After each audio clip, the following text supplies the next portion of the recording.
Ladies and gentlemen, I'm Victor Newman. I'm the Executive Chair of Beneficial Environments. I am the hunter, you are my prey. Only joking. The reason why I walk the way I do is because I survived a very low parachute opening when I was in the forces.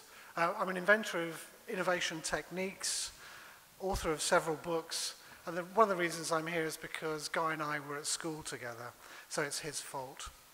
I'm going to talk very, very briefly, because of time, about the loss of electromagnetic innocence and the future, and I've got some fairly good news, I think.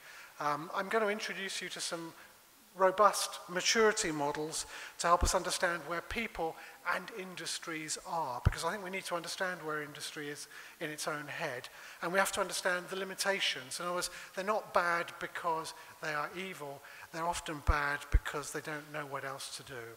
I'm going to introduce our own prototype, beneficial environments personal change model, which takes us from electro-innocence to electro-evolution, and hopefully we'll find this useful in the future.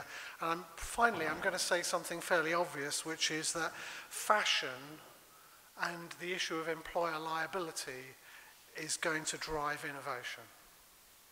And it's fashion as the means of using fashion to niche what are commodity products, as well as employer liability, is going to change everything. Okay, so here we go. Okay, the Internet of Things. Hands up, have you heard of it?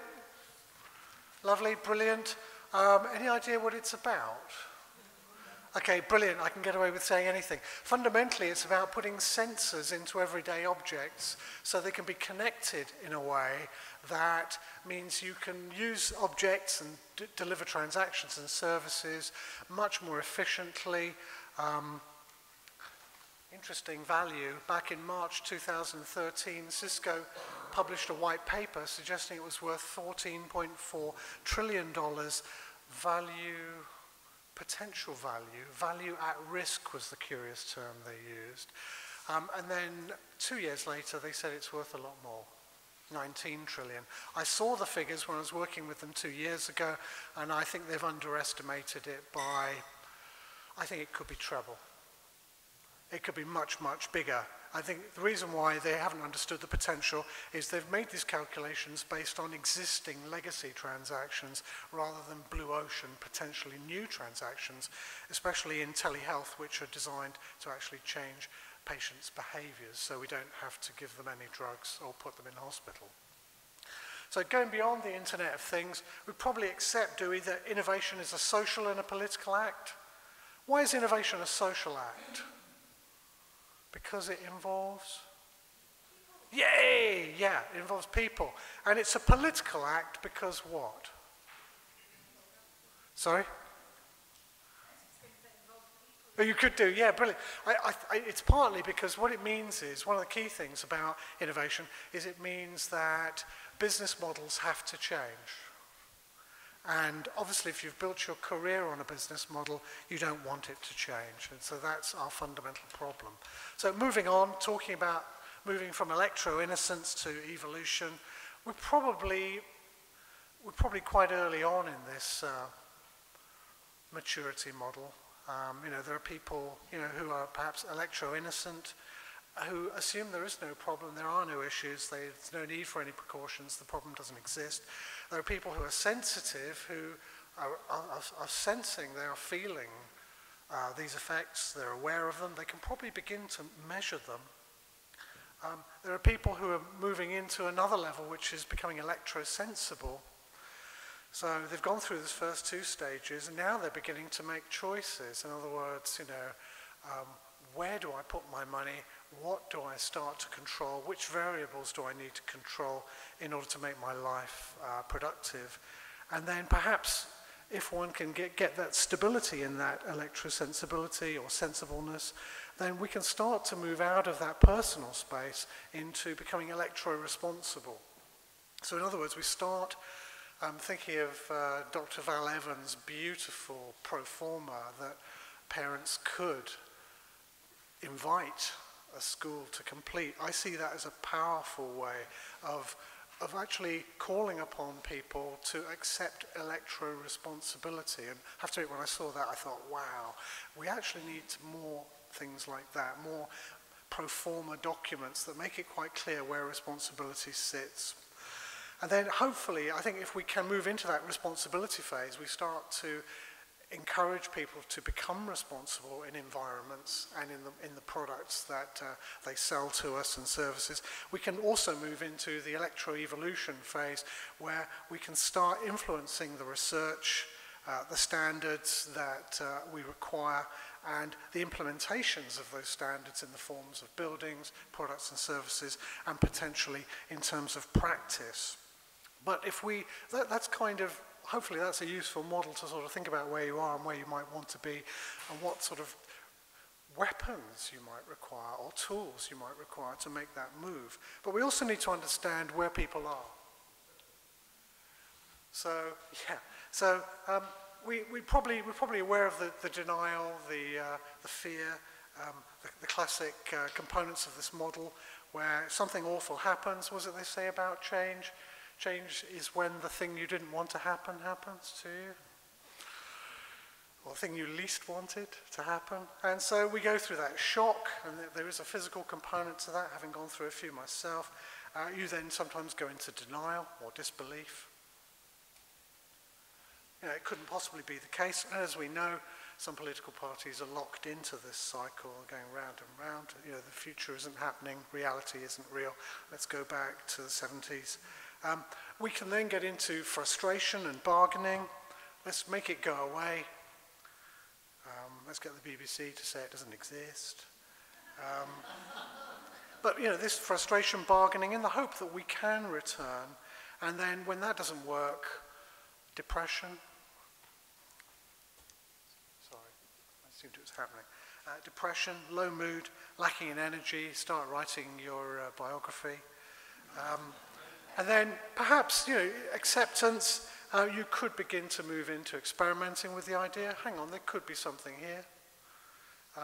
We could then start to make decisions, and then finally move into acceptance and integration. And I think if you put yourself in the shoes of these bad, evil, nasty, potentially capitalist, perhaps even statist organizations, the reason they're in their state is because they haven't gone through the shock yet. And I think we know the shock is going to come, and we've had some great evidence from people today talking about the nature of it. It's actually about integrating that into a message that is not seen as either left or right wing, but as thinking of that excellent presentation on research methodology. Erica Mallory-Bry's presentation about objectification of research. It's neither, you know, pro or against. Let's actually start to become objective. And I think once we move into that objective side of things, we can begin to move things. Now, all companies run into what's called a strategic inflection point. And this is taken from Andy Grove's great book, Only the Paranoid Survive. How to exploit the crisis points that challenge every company and career. And a strategic inflection point is that sort of tipping point when you can't go back. It's over. In other words, there is no going back. You actually have to adapt. All the forces that maintain stability, some of them have gone, and reality has changed, and we have to accept it. And I think a really important thing to bear in mind, thinking about the Volkswagen crisis recently, thinking about other crises that we've seen in the industrial context, we tend to forget that organizations are often driven by events. And maybe it's up to us to create such an event. So very briefly, I think I've hinted at quite early that employer liability is going to be a big driver in the situation that's coming. Speakers have mentioned the accumulation of legal decisions that have been made in different countries that in effect say this is happening. And if we move on, briefly, very, very quickly, we're probably aware that there is a litigation tsunami that's going to hit fairly soon. So it starts out with sporadic legal judgments compensating victims. That's happening now. There's the rise of class actions, and we're probably aware that even if you make your employees pay their own phone bills, it's very hard to argue that therefore they are responsible for what happens in terms of brain cancer. You can't blame the phone company. In actual fact, you're going to have to blame the fact that they required the tool to do their work. So we can see that's happening. There will be trigger events that will accumulate, and governments and insurers will stonewall, but courts will award damages. It's happening. And it's those costs, those accumulated costs by inference, when we start to replicate them on an industrial basis, that it hits employing organizations very hard, because they will be looking at their share price, they will be looking at their gross market value, and they'll be looking at the size of these payouts, and they'll be saying, even if we could sell the business tomorrow, we won't be able to pay these bills. I think of a company in Sittingbourne that became expert in the use of robot devices for assembling plastic products, because they calculated 5 years ago that each of their 200 employees could sue them for up to £3 million each through RSI. And very smart people, they said we can't afford, that will kill the business. I think basically, guys, it's going to happen. What we're going to see is prepared new insurance players and practitioners who are going to come in and gain market share through applying new objective standards that are driven through institutes and practices that are documented. It's going to happen. The second point I guess I want to make, which is perhaps more cheerful, is fashion is your friend. In other words, niching a commodity. What we face in this world now, it could be argued that Apple only became the business it was because technology was stable, and they commoditized stable products through beautiful design aesthetics. So I think what we see is that, fashion is a great way of wrapping something, a way of differentiating what is in effect a largely commodity technology. And if we look at, potentially someone is going to do it soon. So perhaps David Beckham, George Clooney, Kim Jong-un, these highly fashionable people. I think there's a lot we can learn from North Korea. No, I'm joking. There's nothing we can learn there about, except for how to starve to death. But fundamentally, someone is going to build the equivalent for a big star of a device, which could be a tablet or a mobile phone or a form of Wi-Fi that will be like the Vertu mobile phone, the ones at minimum price £16,000. I love mine, but I can never turn it off. But okay. But fundamentally, that will happen. Someone will, make one for David Beckham, and it will just explode. Samsung will sort of follow. They'll introduce an EM-reduced tablet, Samsung. And similarly, someone like Tom Ford or Karl Lagerfeld will introduce EM Fashion Week. It's happened already in India, hasn't it? There's a company that's already doing this to protect women with children who are pregnant. Yeah, this has happened already. It will happen. We need to fight to make sure next London Fashion Week is EM friendly. And then before you know it, John Lewis will do it. Yep. And then M&S, and then ultimately Primark will actually. Primark will commoditize it beautifully. And then, of course, MOD, actually the MOD will probably do it first. We'll introduce new EM standards into MTP clothing and communications. I was saying to some people earlier, my son's going through the Brecon Battle School training at the moment, but when he was at Sandhurst and through the training he's doing now, at no point were they allowed to have a mobile phone with them, and they weren't allowed to switch it on. Because when you're making decisions about people's lives, you can't afford to be distracted. So, conclusion, we know everyday EMFs are known to be harmful.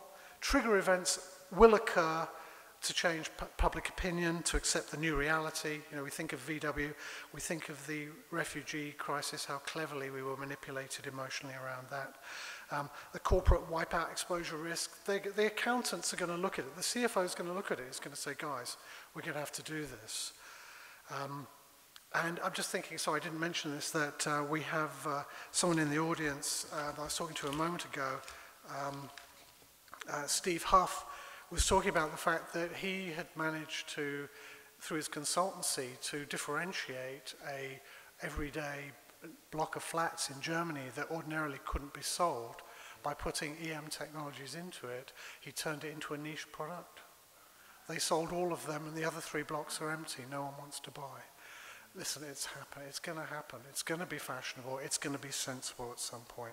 At some point, thinking about our speakers earlier today, the connection with reduced employee productivity will occur. Someone will say, hang on, you know, absenteeism, headaches, all this stuff, porn addiction, Facebook, you know, all these illnesses.